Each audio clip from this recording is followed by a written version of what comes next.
Now the problems mostly in this chapter are asked on proofs, solving proofs, wherein you will be asked to solve whether two triangles are congruent, then two sides are equal, lines are parallel, such kind of proofs will be asked.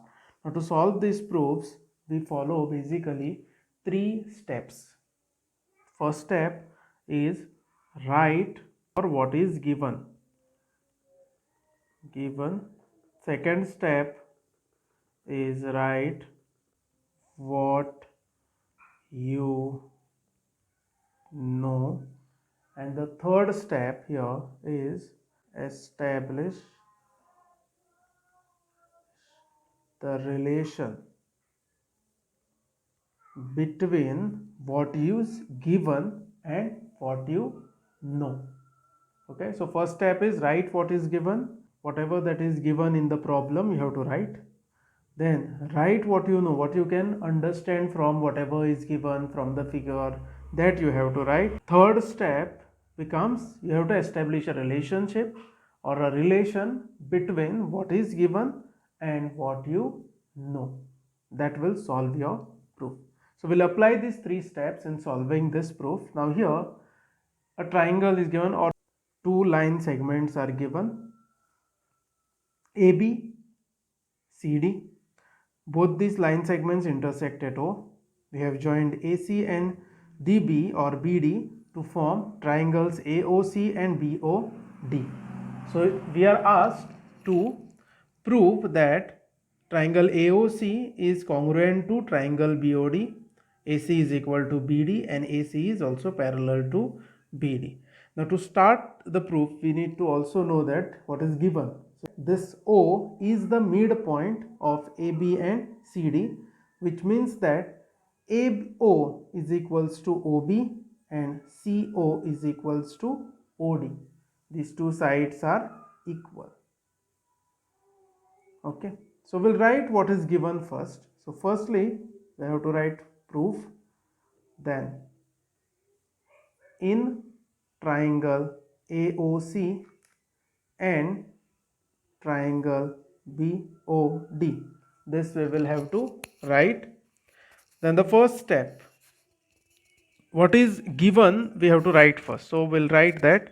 So that is starting with this triangle, so AC, yes, or AO is equals to BO, then CO second is equals to DO.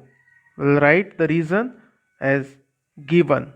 Okay, then the third step, in this we have to write what we know. Now if we look at this line AB and CD, we can see an X here, and that means there is a presence of vertically opposite angle. So we'll write that angle AOC is equal to angle BOD. Reason is vertically opposite angles. Okay, then next is, now we have three conditions, so we can directly say that triangle AOC is congruent to triangle BOD by side angle side, because if you see that side, so this is the side, then there is angle, this angle and side, so side angle side congruency criteria. Okay, so this we can write. So we have now solved the first one. Now AC is equals to BD. We have to remember that when we say that two triangles are congruent, all their corresponding sides and all their corresponding angles are equal. So we are using that property here. So AC is equals to BD, we'll say CPCT. The full form of CPCT is corresponding parts of congruent triangles. We are asked to prove that AC is parallel to BD. Here we have to look at AC and BD. These two lines, to be parallel, there is one more line segment AB in the form of a transversal also CD. We can use any one of that line segment. What we will have to see is that we'll have to check this Now we find that this angle and this angle, if we look at it, then it forms a Z. So Z means alternate interior angles. So therefore, again by CPCT we can go that. So angle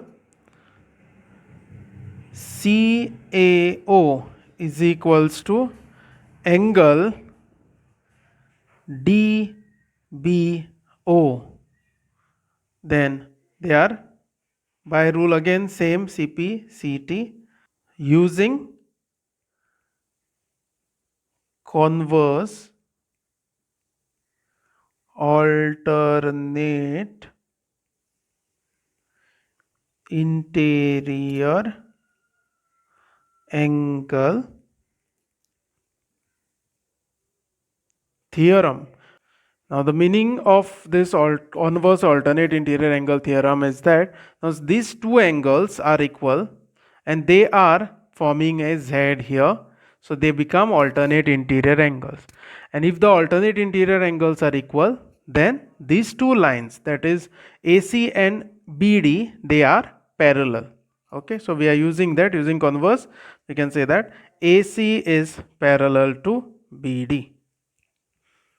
That solves our proof.